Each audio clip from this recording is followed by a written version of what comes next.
Today we're reading from Bhagavad-gita, chapter number 6, entitled Dhyana Yoga. And today we're reading from text number 35. So if you can repeat after me. Shri Bhagavan Uvacha Shamshayam Mahabaho Manodurnigraham Chalam Abhyasena tu Kaunteya Vairagyena Chagriyate.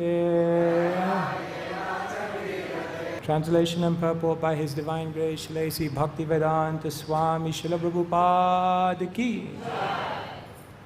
Lord Krishna said, O mighty armed son of Kunti, it is undoubtedly very difficult to curb the restless mind, but it is possible by suitable practice and by detachment.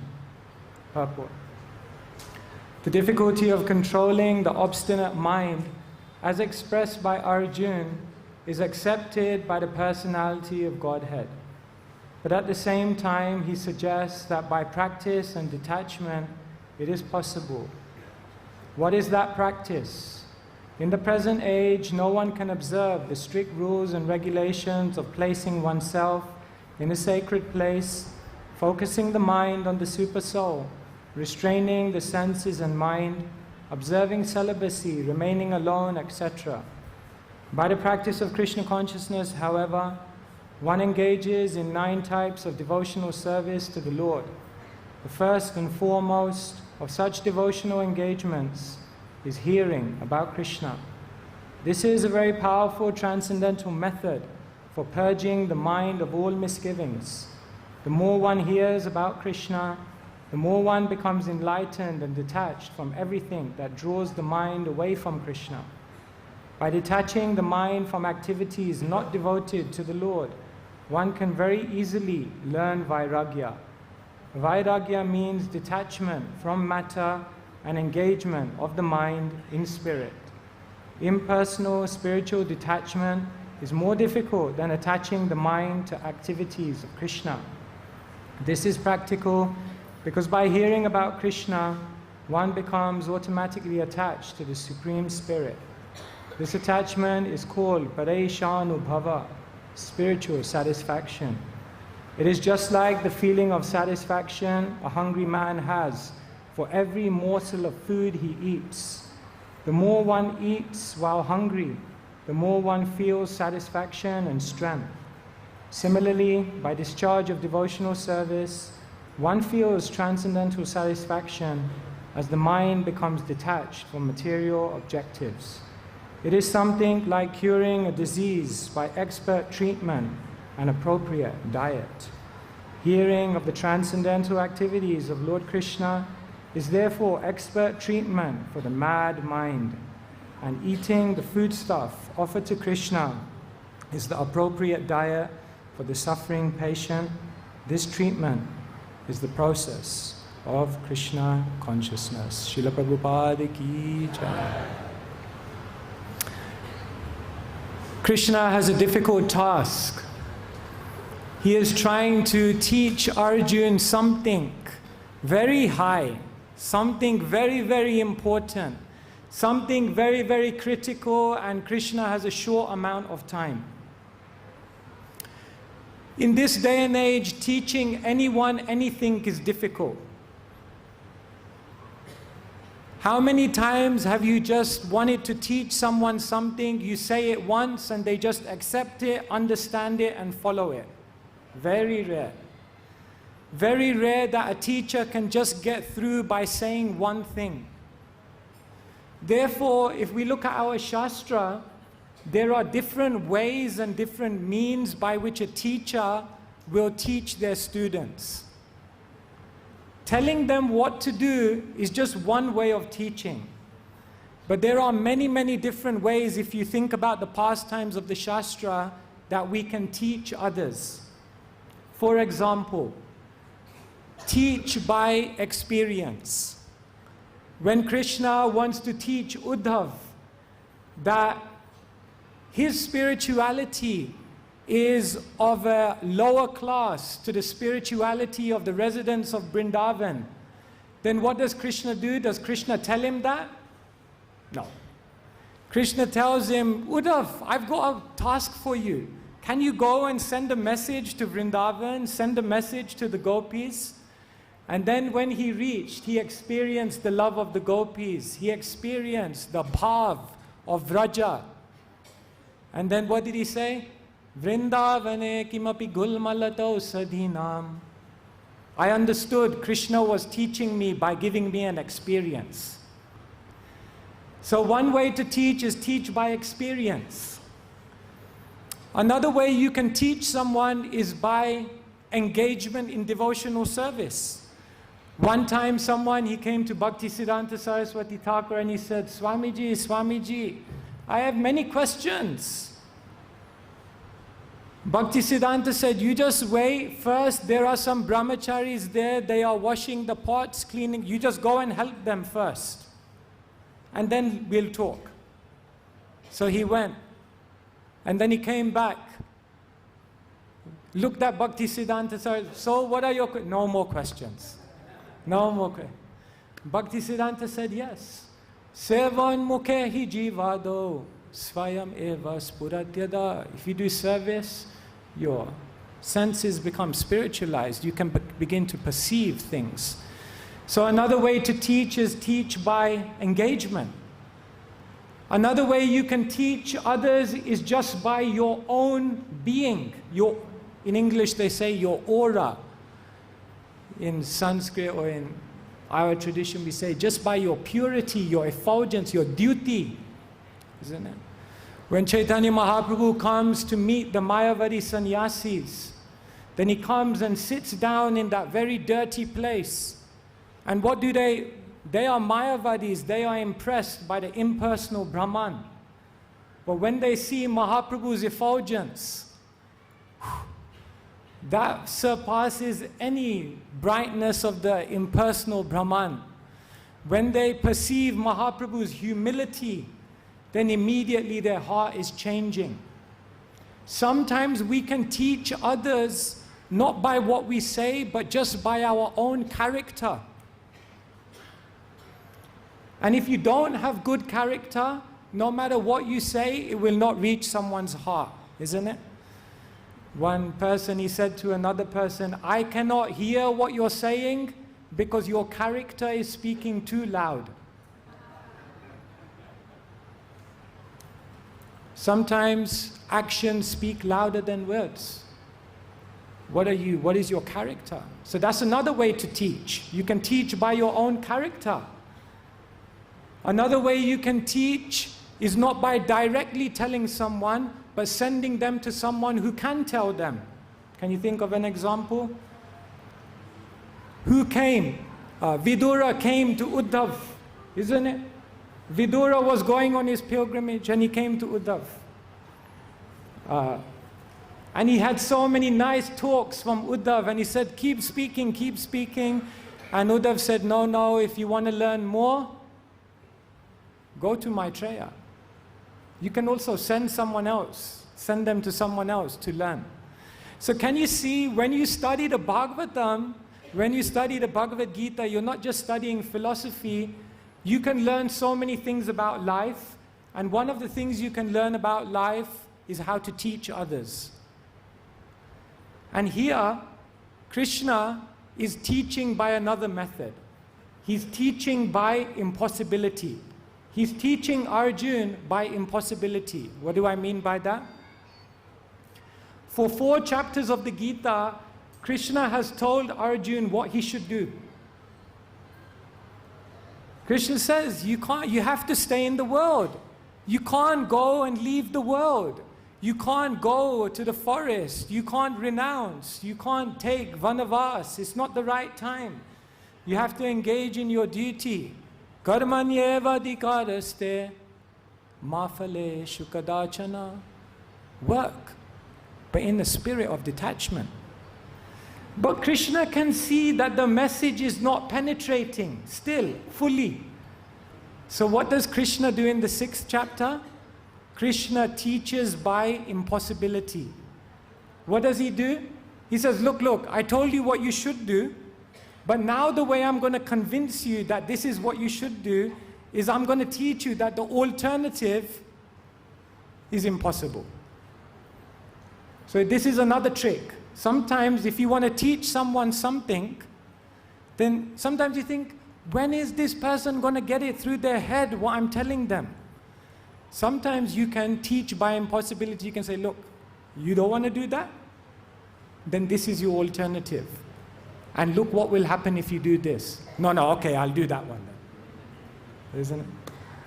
So Krishna is so smart. Krishna is so ingenious. Krishna is Vedaham samatitani vartamanani charjana bhavishyani cha bhutani mam tu vedana kaschana. Krishna knows all living entities, and he knows what way and in which way to penetrate their heart. So he prescribes this whole system to Arjuna. Go to the forest, sit on the kusa grass, and then dressed in deer skin, with your back erect, your eyes situated on your nose, on the tip of your nose, then engage in Ashtanga Yoga. And what does Arjuna say? Chanchalam himana Krishna pramati balavadridam. Not possible, Krishna. Not possible, because my mind is going everywhere. Once one devotee said to me, my mind during the japa time is like a horror movie.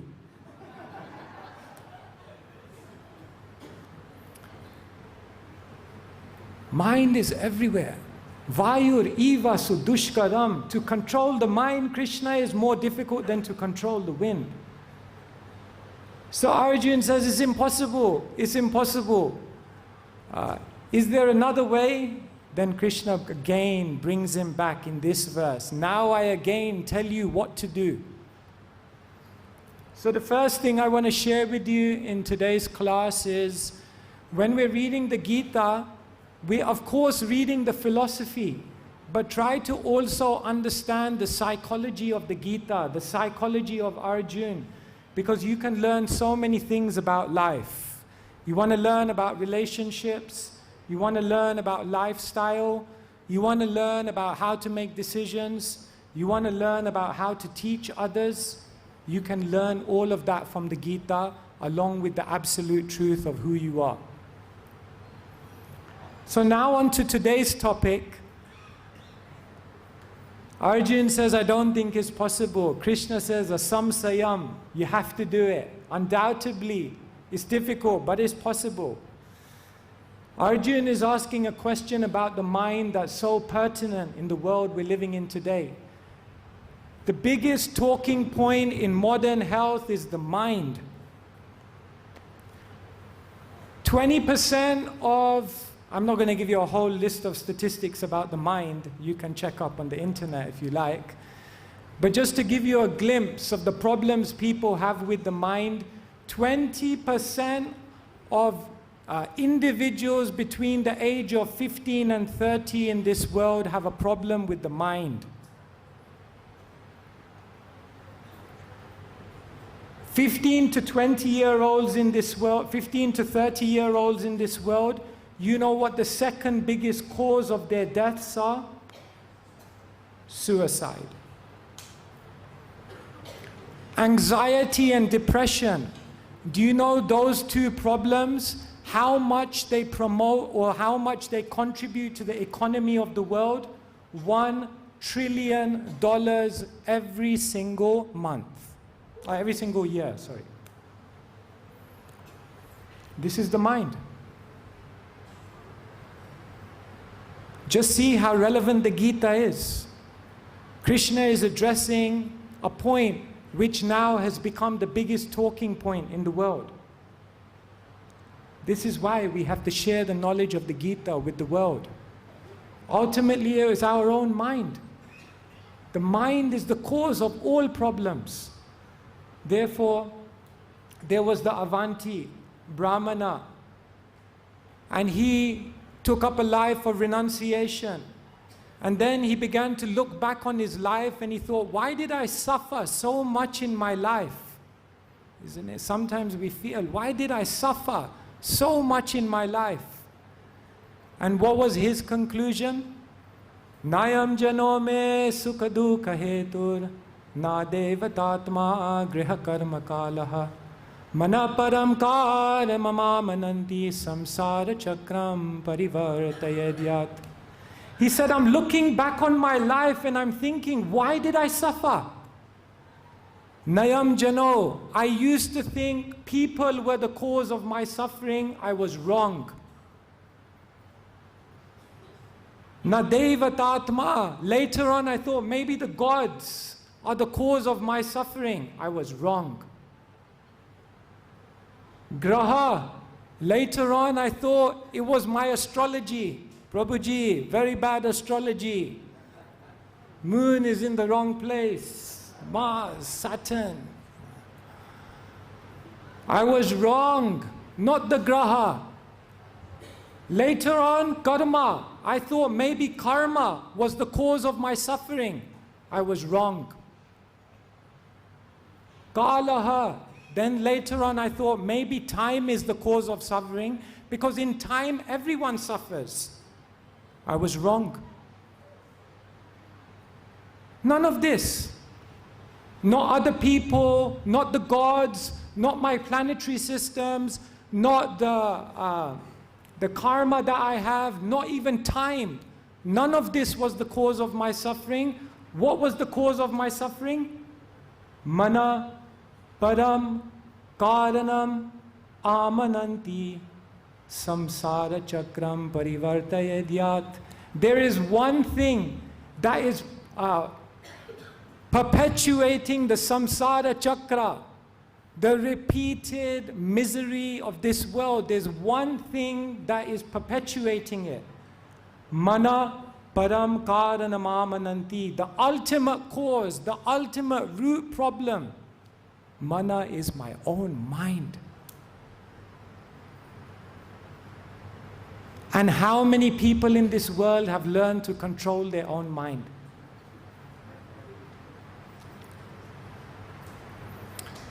So here Arjuna is faced with the same problem. He's saying, I can't control my mind. I can't do it. Krishna, I don't think so is possible. And Krishna is telling him, yes, it is possible. Abhyasena tu konteya vairagyena chagriyate. The first thing is you have to engage positively. And along with that, you have to restrict the activities of the mind or the agitation of the mind by Viragya. You have to do both of these things. You can't just do one of them. By Viragya, what happens is the mind becomes quietened. The mind becomes subdued. And by abhyas or practice, what happens? The mind becomes transformed. But if you try to transform the mind without subduing the mind, it will be very difficult. And if you simply subdue the mind, but you don't remold the mind, still you may be a little bit more peaceful, but you're in the same situation. So some people, they do Viragya, but not Abhyas. Some people do Abhyas, but they don't do Viragya. And 99.9% of people in this world don't do either. And therefore you got all these problems in the world. See? If you do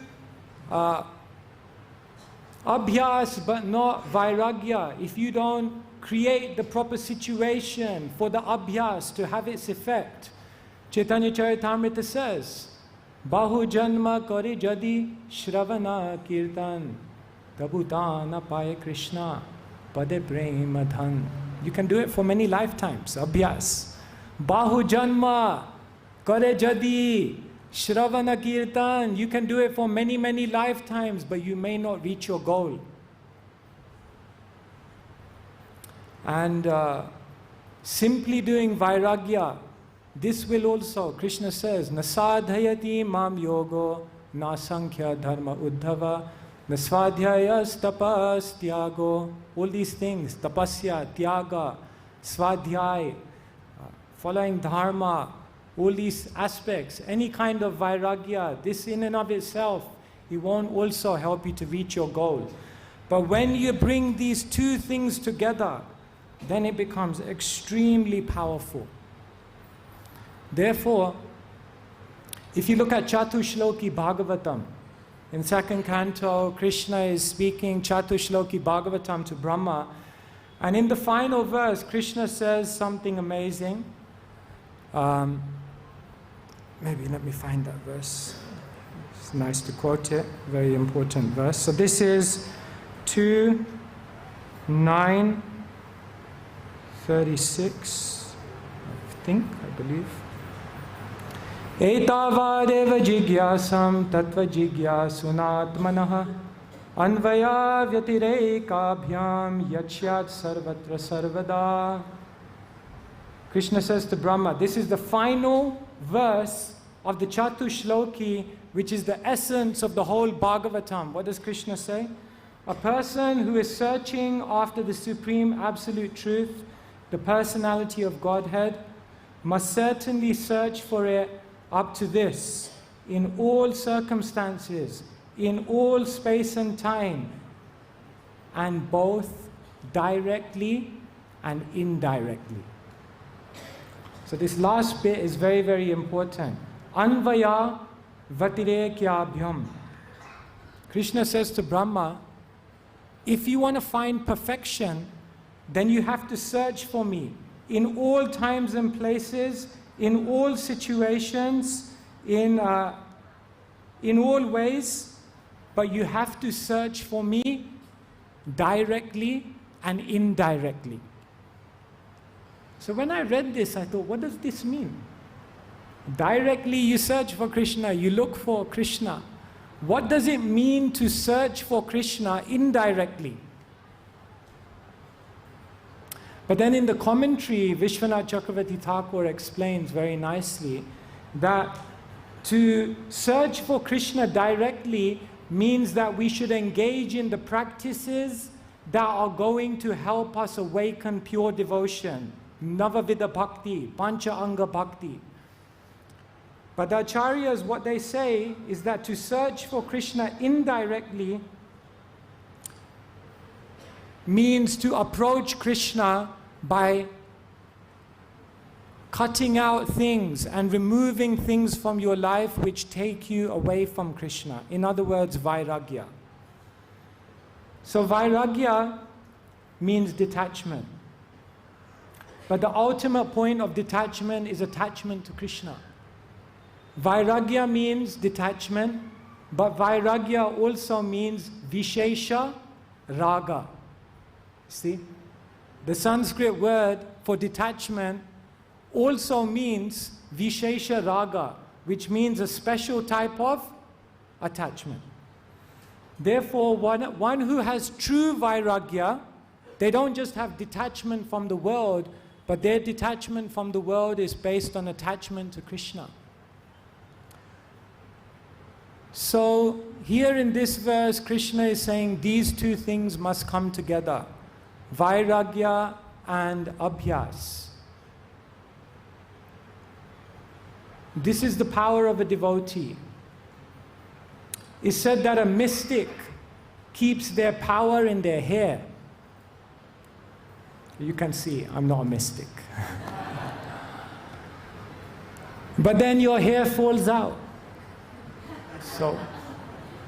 So you can't maintain that power, you cannot maintain it.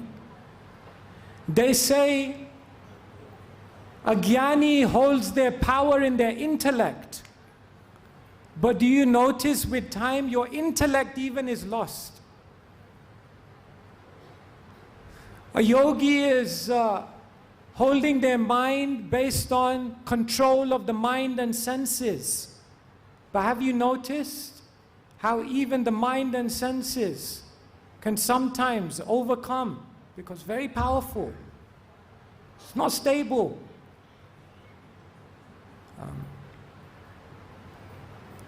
Vidvamsam api karshati.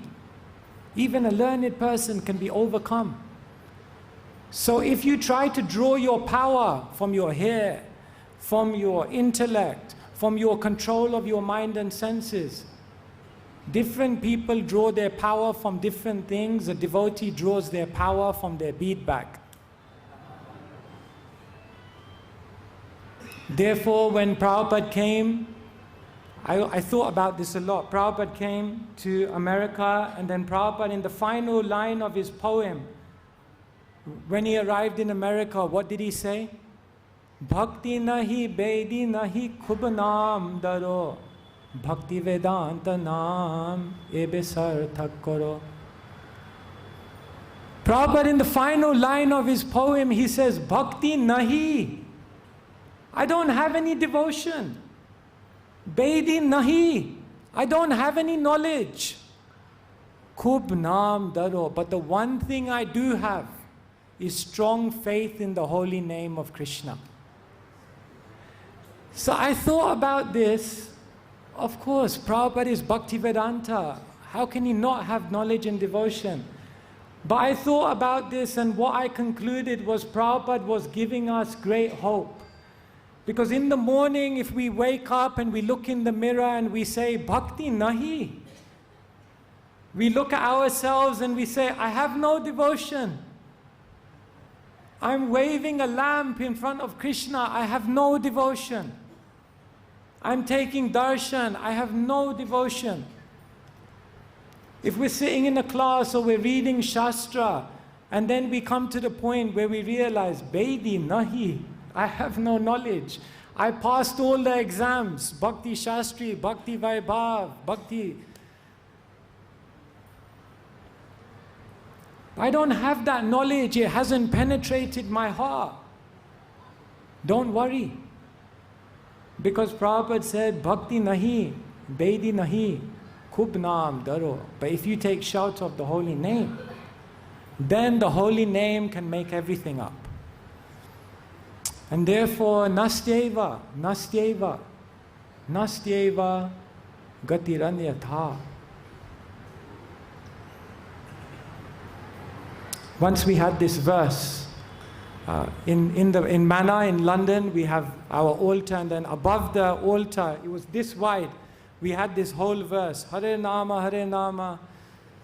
And this one English person came in, new person. I looked around and answered all his questions. There is one thing I don't understand. Who is Ava and why is she so nasty? You can imagine, for a new person. Nasty Ava. This is above your shrine. Nasty Ava. Nasty.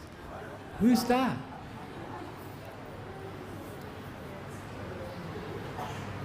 But no other way, no other way, no other way. So, Krishna is telling Arjuna, and Prabhupada writes in the purport, it all begins with hearing. Shrinvatam svakata Krishna punya shravana kirtana. We must learn to hear nicely. Yashyam vai shruyamanayam. If you learn this art, shoka, moha, bhaya, paha, all lamentation, all fear, everything disappears. Somehow the vibration of the holy name has to land in the heart. Once there was one army general and he came to Bhaktisiddhanta Saraswati Thakur. So Bhaktisiddhanta Saraswati, he was thinking how I will impress upon him Bhagavat Tattva, the Nam Tattva. So he looked at this army general and he said, just like there is a helicopter, and a helicopter comes into a land, and then when the helicopter comes to the land, then slowly the helicopter comes down, and then it hits the ground. And when that helicopter hits the ground, then all the doors open, and all the army soldiers come out, and they run in all directions with their guns, and they take over the whole land. He said, just like that, you have to sit down and you have to hear the holy name, or you have to hear the Shabda Brahman from a Sadhu Vaishnav. And when they launch that sound vibration has to enter your heart.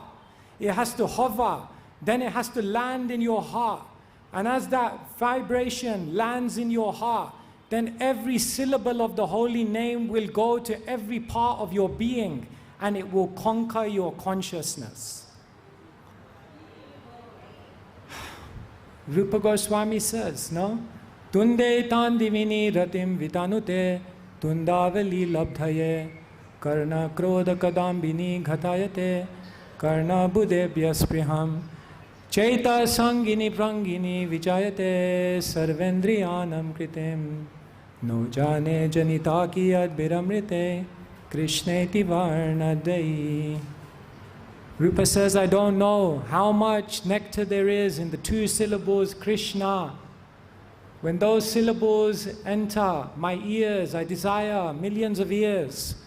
When those two syllables are on my tongue, I desire thousands of tongues. And when those two syllables enter the courtyard of my heart, it conquers my mind and renders all my senses inert. So that is what we're praying for. That the abhyas, the practice of hearing and chanting, will somehow begin to have that effect on us. And then when that effect comes, then the mind will be conquered. Then no more struggling with the mind. Mamevyam cho jiva loke jiva bhuta sanatana. Mana shastendriyani. Constant struggle with the mind. Because this abhyas and Viragya, somehow we have to grasp that process in a more powerful way. So Krishna is reminding us here that all the troubles of the mind can be solved by this process. And that is the wonderful opportunity that we all have by the grace of Srila Prabhupada to really engage in that process with determination, with faith, with great seriousness and great intensity.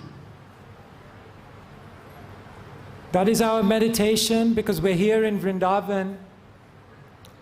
According to the tradition of Vraj, when many people start their parikrama, then the first place that they go to is Madan Mohan temple, because Madan Mohan temple is situated on top of Dvadasaditya Til.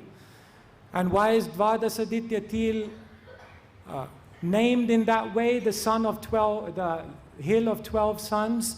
Because we know Krishna was shivering and he was on that hill, and then the one sun expanded into 12 in order to heat his body. So it's said many times that the pilgrims, they come to Vrindavan and they go there first and they make a prayer to Krishna that just as the one sun expanded into 12 to give incredible intensity, while I'm here in Vrindavan, while I have this great opportunity to be in the Dham, let my devotion, let my practice, let my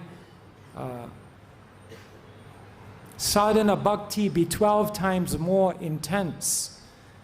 Because it is that intensity, divrena bhakti yogena, it is only that intensity which will ultimately awaken our innate consciousness and then conquer the mind. Hare Krishna, Krishna Krishna, Hare Hare, Hare Rama, Rama Rama, Hare Hare. Maybe I'll stop there and take some questions. If anyone has a question or a comment or a reflection, is there a mic or?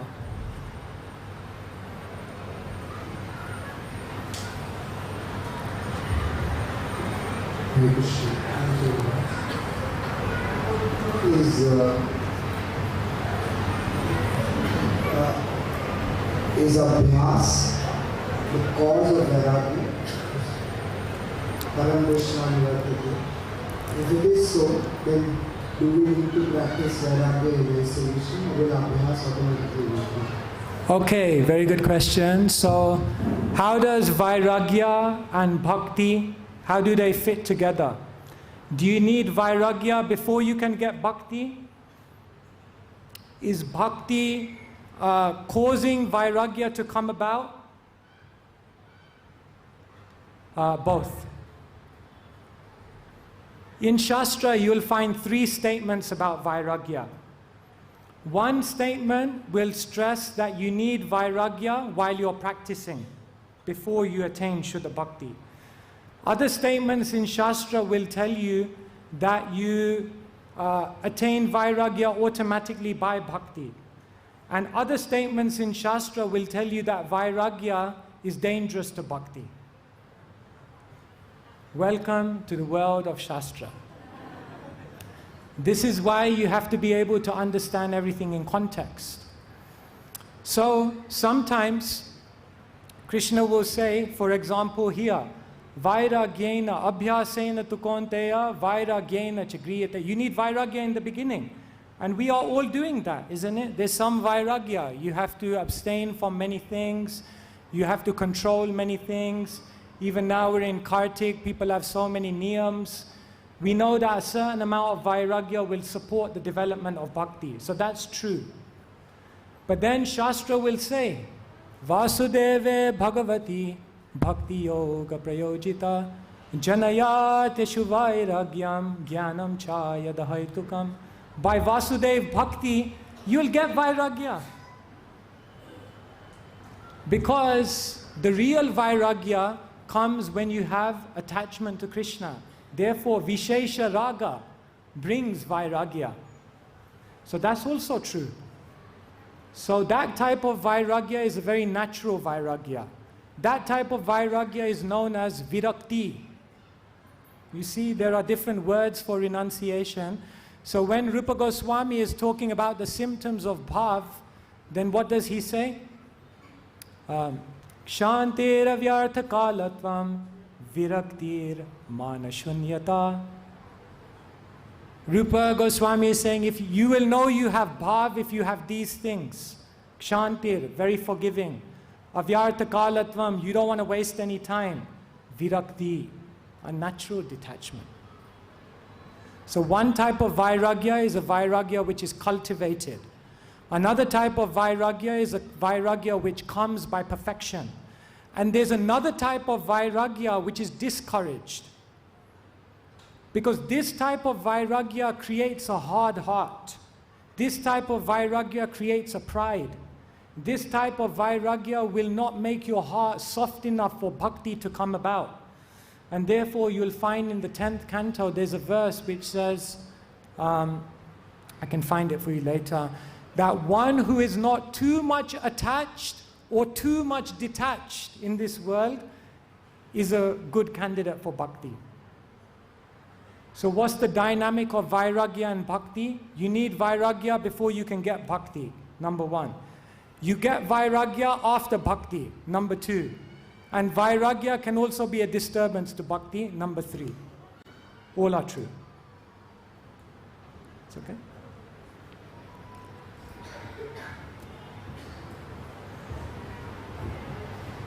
Hi, Krishna. I want to ask, what does it mean to practically place one's faith in the holy name? Is it simply that we think that when we're chanting our rounds, that when we use this faith in the holy name to help them control our mind and senses? Or does it mean to live more? What does it practically mean to put faith in the holy name? Give priority to the holy name. Give the best time of your day to the holy name. Give the best part of your attention to the holy name. Make the holy name the basis of your aspirations in life. Meditate on how to increase your attachment to the holy name. Think about how everything you're going to do in life is going to contribute back to chanting the name with great absorption. I remember once Indradimna Maharaj, he was giving a lecture, and he said, all the tapasya, all the study, all the devotional service, all the vows that we take in devotional life are just so that one day you can sit in one corner of the room, chant one holy name of Krishna, and experience one genuine teardrop fall from your eye. If it comes to that point, you made it. So we should think, how are all of my activities investing back into the holy name? So it must come to that. That's what it means to put your faith in the holy name. But you see, we prioritize other things. We make goals for other things. We see success based on other things in our life. But all of those things are only a success if later on they come back to the holy name and help you to chant with more absorption for Krishna. Because nastyeva, nastyeva, there's no other way. You have to go through the holy name. Is that okay? Hare Krishna. So, Krishna said in the Bhagavad-gita, Mandala Bhavan Bhakta, Machaji Mandala Sutta. But why was he not teaching directly the glories of the holy name for controlling the mind of Arjuna in this time, since the holy name was announced so much before? Yeah, so Krishna in the Bhagavad-gita explains that we should engage his mind on him. Why is he not teaching the glories of the holy name directly? Of course, Krishna does say in the Bhagavad-gita, Yagyanam japa yagyosmi. He says, of all yagyas, I am the japa yagya. But still, you're correct. Of course, Krishna does say, Satatam kirtayanto mam. They're always chanting about me. So Krishna gives the hints, you see. But you're right, he doesn't overtly say it. Why doesn't Krishna overtly say it? Because Krishna has a plan of how he's going to do everything. And therefore Krishna knows there's a time and place at which I will come down and teach this. And you see, Krishna wants to do many, many things in one go. So Krishna waits for the right time. And then Krishna comes to this world, and not only does he spread the holy name, but he fulfills his other deeper internal purpose, which is to relish the mood of Radharani. And he does it in a very special way, which will be relevant to the people of Kali Yuga. So this is another aspect of teaching. That in teaching, sometimes you don't tell everyone everything immediately in one sitting. Isn't it? If you're a book distributor on the street, you can't just give a 1-hour Bhagavatam class right there. Sambandha, Abhideya, Prayojana, boom. No, you may just say, you take this up, you'll be free from stress. You're just scratching. Then you know, we'll build it up. There's a time and place. This is a method of teaching.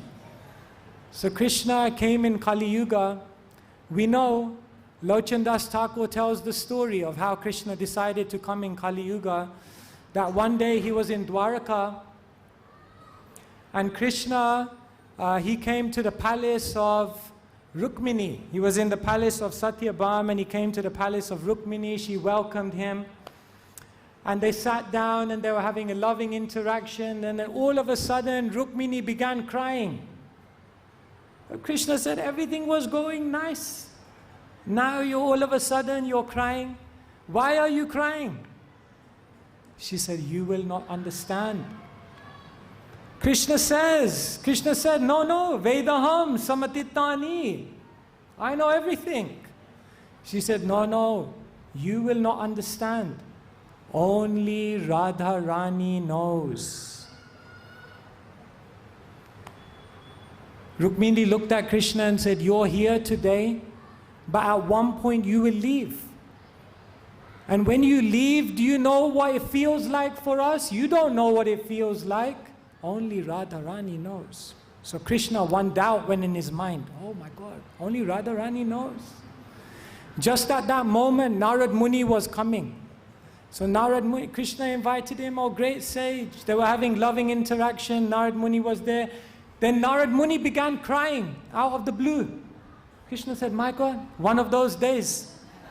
Everyone's crying. What's the problem? Narada said, I'm going around the universe and I'm seeing that the darkness of Kali Yuga is coming. How will the living entities be benefited? Krishna, you have to do something. So second doubt went in Krishna's mind. Kali Yuga is coming, I have to do something. So Krishna walked out of the palace and he knew what he had to do. I have an internal purpose. I have to find out what Radharani is feeling. And I have an external purpose. I have to give them a clear way because I haven't outlined it specifically in the Gita. So when the time is right, I will come in Kali Yuga in the mood of a devotee. E mata bhakta bhav kori angikar apani achari bhakti korila prachar. I will take the bhakta bhav and I'll come and I'll fulfill everything. Liberate 2 birds with 1 samosa instead of killing 2 birds with 1 stone. So that's Krishna. Krishna knows the right time for everything. The teacher knows the time.